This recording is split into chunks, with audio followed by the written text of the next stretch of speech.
Golf Central on YouTube is brought to you by the new Chrome Tour golf ball from Callaway.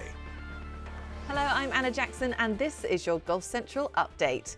While the PGA Tour concludes its 2-week stretch in Hawaii, it's Waialae Country Club who hosts the first full field event in 2024. And well, for Gary Woodland, it is pretty amazing that he is even in the field. Woodland had a lesion removed from his brain in September and he begins his comeback on the course this week. Todd Lewis caught up with the 2019 US Open champion. Gary, first, it is great to see you back. Thank you. I do want to go back to last year. You said you were having symptoms of partial seizures, jolting, you were fatigued, memory loss. I've known you for a long time. You've been a very positive, optimistic person. What was your attitude when all that was happening and you were talking to doctors? It was awful because it was just new for me. It wasn't myself, and like I said, to be 39 years old and all of a sudden you don't feel like yourself when it was horrible. And luckily, Gabby was there with me. My team knew what I was going through, so they were very supportive. But it was something we couldn't stop either. Yeah. I mean, this was an everyday occurrence. The fear and anxiety I was dealing with just wouldn't go away. And so, fortunately, with the meds, the seizures started to go away, but that didn't help the symptoms I was dealing with. And it was. Golf was a little break when I could fight through it, when I could play, but it was something I hopefully I never experience again. It's a powerful emotion, fear. How would you describe that fear? Awful. I mean, what were you fearful of? Death. Everything was death. It was doomsday, end of the world, and it was everything from whether I was driving a car or getting on an airplane. My kids are playing, just candles lit in the kitchen. I'm like, babe, the house is going to burn down. And it was awful. And the golf fear came, if I jolted in the middle of the night before a round, wake up with a seizure, and I'm like, oh my gosh, I'm not going to play golf today. I can't play golf today. And getting nauseous, getting so worked up, my brain's going so fast, start getting sick, show up at a golf tournament, not have the focus to play, forget what club I'm hitting. Fortunately, I was practicing and playing good golf. I just wasn't able to sustain it, but surgery helped. That's gone away. Let me stop you there. I'm sure you had fear going into the surgery, but when you woke up from that surgery, how would you describe those emotions? I was overwhelmed with thankfulness, love. My wife was standing in front of me when I woke up. I was 2 days in the hospital before I got to see my kids. When I got home, obviously winning the US Open, I wanted to see my dad. I wanted to get there. I was on Father's Day. I wanted to hug my dad. When I was able to hug my kids after surgery, I don't think there's anything better. How would you describe the love and support you had since recovery and even before the surgery? It's been overwhelming. The golf world has really rallied. It's been absolutely amazing. We're obviously in an individual sport. We're out here battling with each other every week. It's felt like everyone's a team, everyone's a family. Being out here, seeing the guys again, I haven't seen a lot of guys. I've seen, Ricky and some guys back home who have been amazing. But it's been overwhelming. The love and support, not only for me, but for my family. This has been a hard process on me, but it's been harder on my family and my team who have been there with me and had to experience this firsthand. The love and support we've had from everyone has helped us get through this. I know you got a positive person in your camp in Butch Harmon. What's he saying about your golf swing? Butch, he's saying it's getting better. He's just checking in on me today as well. It's been great. I've been out to see him once, which was nice. He came down to Florida, so I saw him there as well. Butch, he's more than a coach to me, so it's been nice to have him in my corner through this process. But he says I'm right where I need to be, so hopefully I can go out and do that this week. Beautiful.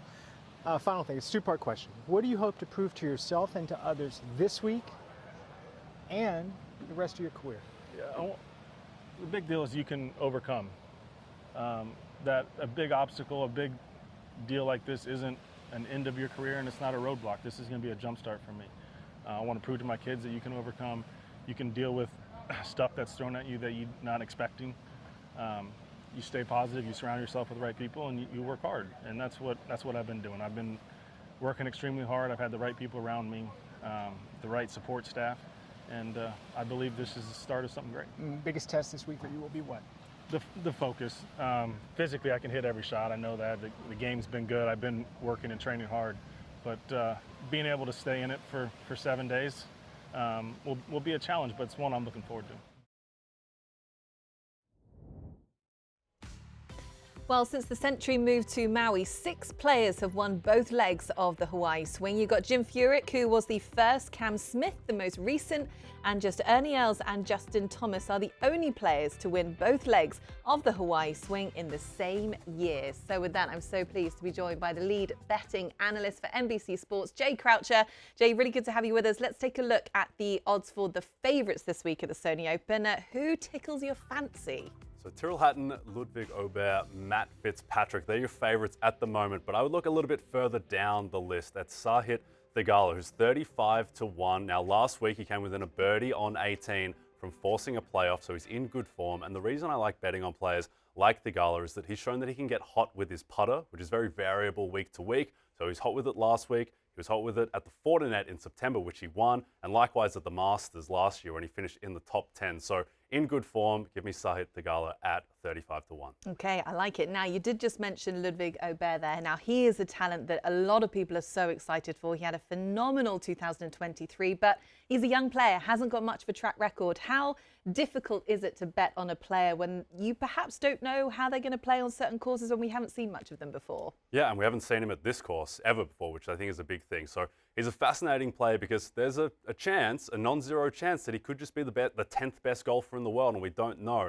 But I prefer betting on guys we don't know about when they're at longer prices because there's more variance, more upside. Ludwig Aubert is effectively the favourite for this tournament, so it's being priced in that he's already really good. One of his big strengths is his distance off the tee. Don't think that's going to help him as much this week, so I'd probably look elsewhere. Okay, yeah, he's a lot of people's favourites. Well, another potential favourite, Chris Kirk, who of course won last week at the Century. Now, we just saw it on that graphic a moment ago. It's only Ernie Els and Justin Thomas who have won both the Century and the Sony in the same year. So how likely do you think that is of happening this year? I think probably not particularly likely, given that he hadn't been in the top 10 in his previous 15 starts before last week.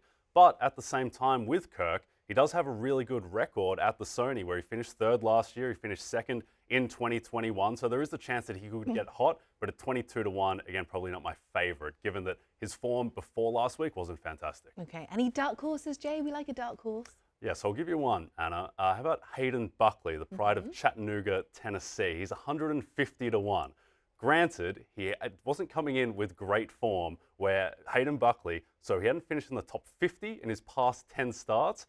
That's bad. But what's good is that he was 2nd last year at the Sony, and then the year before that, he was T12. So he does have good form at this course, so I think there is some chance that maybe there's just something he likes about this course, the way his game plays on it. So 150-1, I think you could do worse. Okay, good value. And just finally, any other potential wagers that our audience need to keep an eye on? So the one for me would be Russell Henley. Just a picture of consistency. He's plus 115 to finish in the top 20. He's done that 13 of his past 17 starts. Just rock solid, Russell Henley. And I think that his weakness, perhaps his distance off the tee, that's not going to matter as much on a course that is a bit shorter. I think his accuracy will help him. Okay, lovely stuff. Thoroughly enjoyed this segment. That is Jay Croucher. You'll be joining us throughout the year to look at the odds